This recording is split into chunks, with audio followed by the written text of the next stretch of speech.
In 2016, the world turned its eyes to Brazil. It was supposed to be a celebration, a crowning moment for a country that, not long ago, had been on track to become one of the great economic superpowers of the 21st century. Industries were booming. By 2014, it was one of the fastest-growing economies on the planet, overtaking Italy, leaving India behind briefly, and was catching up to France and the UK. Brazil had already overtaken these giants in pure economic output. Life expectancy was up, schools were improving, and for a moment, even politicians seemed not terrible. The economy had momentum, swagger, and natural resources coming out of every rainforest and offshore oil field. Brazil was supposed to carry South America with it into a brighter future. But then came 2016 and the Rio Olympics. The Rio Olympic Games, once heralded as Brazil's moment of global arrival, became a symbol of national decay. Stadiums were unfinished, public servants went unpaid, strikes paralyzed cities, and the debt incurred to host the event all but bankrupted Rio. What was meant to be a global coming of age became a cautionary tale. Since that moment, Brazil has lost nearly half of its GDP. The dreams of the early 2000s, dreams that once felt tangible, now feel distant. Corruption scandals tore through the highest levels of power. Investor confidence evaporated. Political stability shattered. And in the rubble,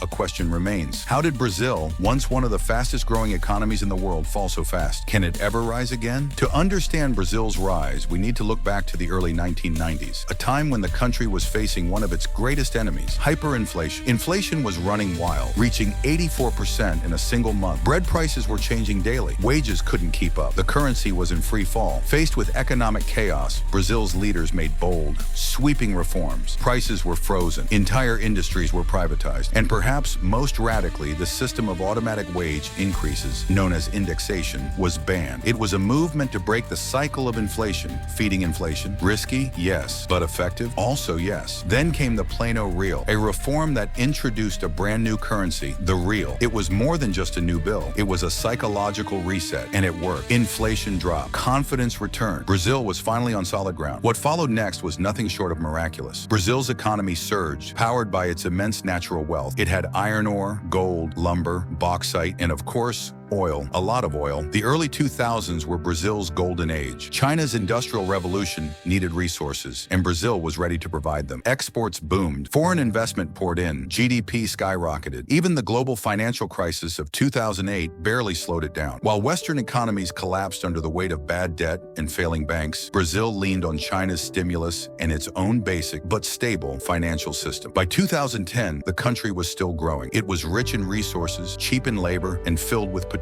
But hidden underneath that shiny surface was an ugly truth: corruption. It all came crashing down in 2014 with a single arrest, an executive from Petrobras, Brazil's national oil company. What started as a minor investigation into money laundering at a car wash turned into Operation Car Wash, the largest corruption scandal in modern Western history. Billions of dollars had been embezzled. Contracts were rigged. Politicians across the spectrum were implicated. Even former presidents were arrested. Petrobras, once the pride of Brazil's industrial future, was now its greatest liability. The political class was exposed, and investor confidence vanished like a samba beat in a blackout. The scandal shook Brazil to its core. GDP fell, foreign investors fled, faith in the government crumbled, and if that wasn't enough, global commodity prices began to fall. China, Brazil's biggest customer, began slowing down. The export boom ended. The country's economy, once balanced delicately on resource exports, had no plan B. Worse still, Brazil's geography worked against it. Unlike Canada or Australia, it doesn't have direct shipping routes to Asia. Transporting goods through the Amazon is expensive and slow. Infrastructure is lacking, and the world was growing impatient. Meanwhile, governments tried to stimulate the economy the only way they knew how: by spending more. But spending didn't fix broken supply chains. It didn't restore trust. It didn't make exports competitive again. Debt ballooned. The real plummeted, and soon Brazil found itself stuck. It wasn't just money that was leaving, it was people. Brazil's best and brightest, scientists, engineers, entrepreneurs, left in droves. Many went to the US, others to China or Europe. A brain drain that bled the country dry of the very people it needed to recover. And yet, in the face of all this, Brazil didn't give up. Yes, the Rio Olympics were a disaster. Yes, corruption scandals rocked every institution. Yes, exports collapsed, industries shrank, and investor confidence disappeared. But Brazil still had something that couldn't be taken away: potential. It still has vast natural resources. It still has one of the largest populations in the world. It still has a huge domestic market, strategic partnerships, and geographic advantage in the Americas. It's a founding member of BRICS, a bloc that includes Russia, India, China,